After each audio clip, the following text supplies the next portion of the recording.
Hello students, reliable classes में आपका स्वागत है। आज हम पढ़ रहे हैं पेज लेआउट का सबसे लास्ट और important topic, position and grouping object.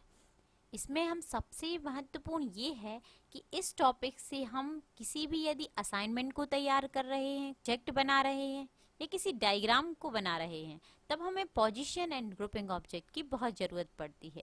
सो हम देख लेते हैं कि ग्रुपिंग करना किसी ऑब्जेक्ट को क्या कहलाता है और उसकी पोजीशन सेट करना क्या कहलाता है। इससे रिलेटेड हम छोटे छोटे से टॉपिक भी डिस्कस करेंगे। सबसे पहले हम चलते हैं एक ब्लैंक डॉक्यूमेंट पर। यहाँ मैंने कुछ मटेरियल कॉपी पेस्ट किया हुआ है और कॉपी पेस्ट के साथ अब सबसे पहले मुझे एक यहाँ पर इमेज इंसर्ट करना पड़ेगी, तभी हमें पता चलेगा कि इस इमेज जो है इसको हम ऑब्जेक्ट कहेंगे।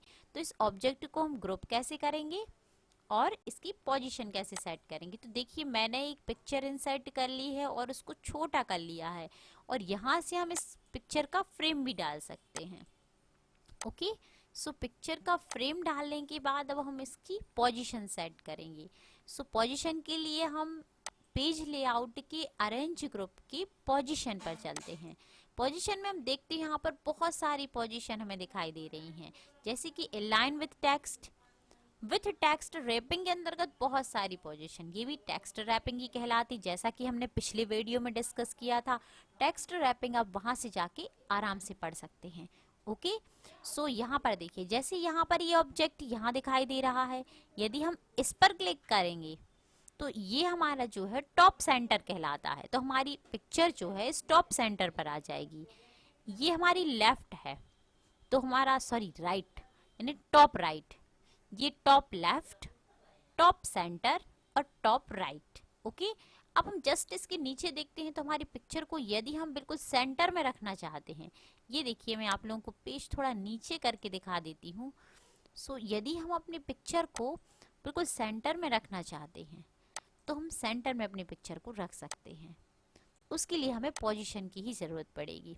ओके, यदि हम पिक्चर को लेफ्ट में रखना चाहते हैं विथ स्क्वायर के साथ, तो इस प्रकार से हमारा टेक्स्ट जो है स्क्वायर रूप में आ जाएगा और हमारी पिक्चर लेफ्ट सेंटर में आ जाएगी। और ये है हमारा राइट सेंटर की पोजीशन है, डॉक्यूमेंट का राइट सेंटर।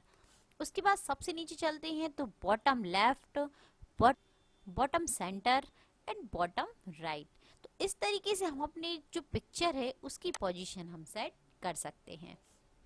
आगे देखते हैं, आप लोगों को छोटे से दो चीजें भी दिखाई दे रही होंगी, bring to front and send to back.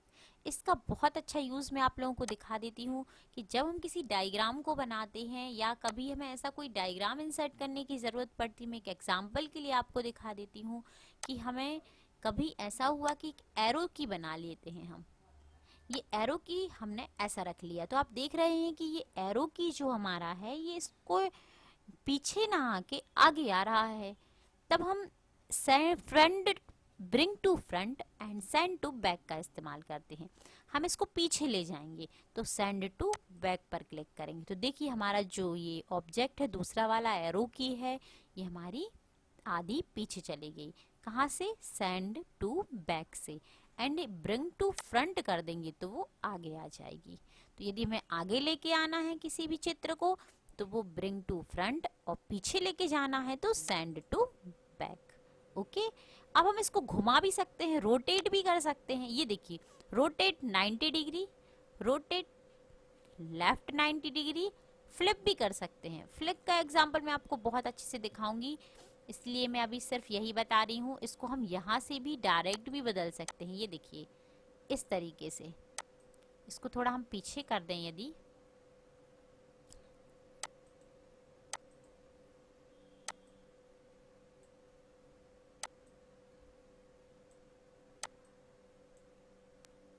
इसको इस तरह हम पलट भी सकते हैं एरो को।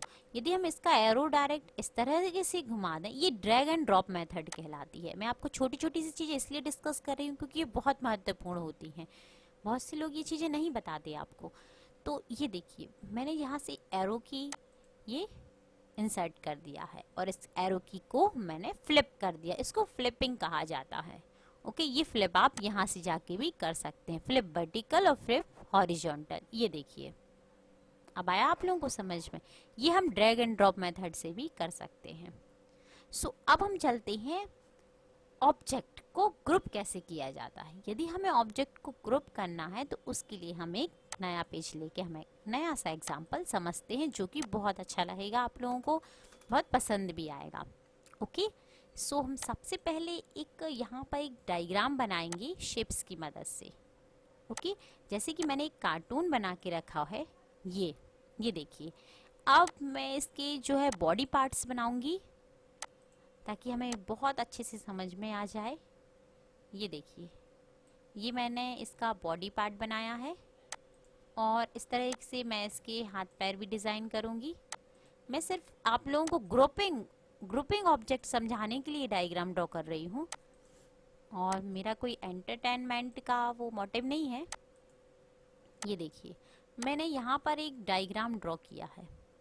अब आप लोग देख रहे होंगे कि इस डायग्राम में सारे जो मैंने यहाँ पर जितने भी शेप इंसर्ट किए हैं, यदि मैं इनको खिसकाऊंगी, यदि मैं इनको ड्रैग करूंगी तो ये देखिए सारे अलग अलग जाएंगे। मैं चाहती हूँ कि कुछ ऐसा हो जाए कि ये डायग्राम जो है साथ में ही ड्रैग एंड ड्रॉप हो। मीन्स जहाँ मैं इस डायग्राम को, जहाँ इसकी पोजीशन सेट करूँ वो साथ में ही हो। ऐसा ना हो कि इसके पैर अलग जाएं और हाथ अलग जाए। तब उसके लिए ग्रुपिंग ऑब्जेक्ट का यूज़ किया जाता है। उसके लिए ग्रुपिंग ऑब्जेक्ट का यूज़ किया जाता है। तो ग्रुपिंग ऑब्जेक्ट करने के लिए हम कीबोर्ड की किसी एक शेप को सिलेक्ट करके कीबोर्ड की कंट्रोल की को प्रेस करेंगे। ओके, सो जैसे ही हम इसकी कंट्रोल की को प्रेस करेंगे, ये हमने कंट्रोल की को प्रेस कर दिया है। अब हम सारे ऑब्जेक्ट को इस तरीके से, देखिए प्लस का साइन आ गया है, तो सारे ऑब्जेक्ट को इस तरीके से कंट्रोल की यदि आपने थोड़ी देर के लिए छोड़ दी तो प्लस का साइन चला जाएगा और आपके जो ऑब्जेक्ट हैं वो साथ में सेलेक्ट नहीं हो पाएंगे।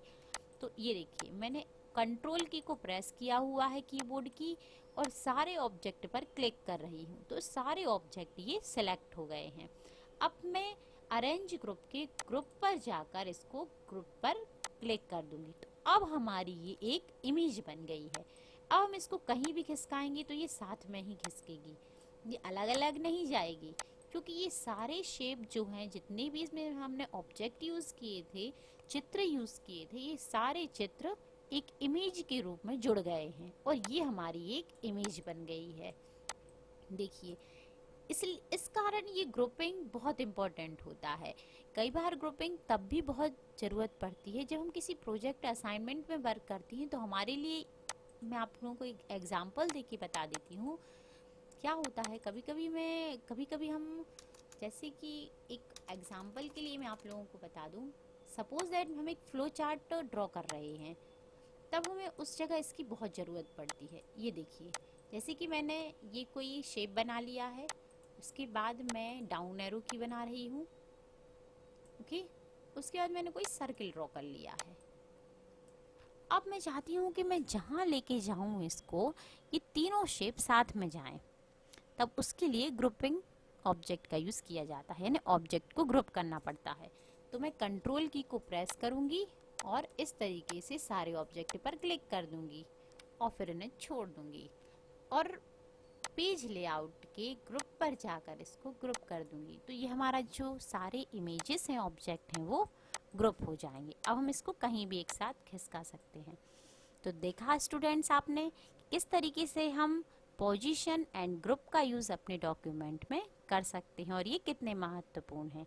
यदि हमारा ये वीडियो आपको पसंद आया हो तो आप इस वीडियो को लाइक कीजिए, शेयर कीजिए और चैनल को सब्सक्राइब कीजिए। Thank you so much.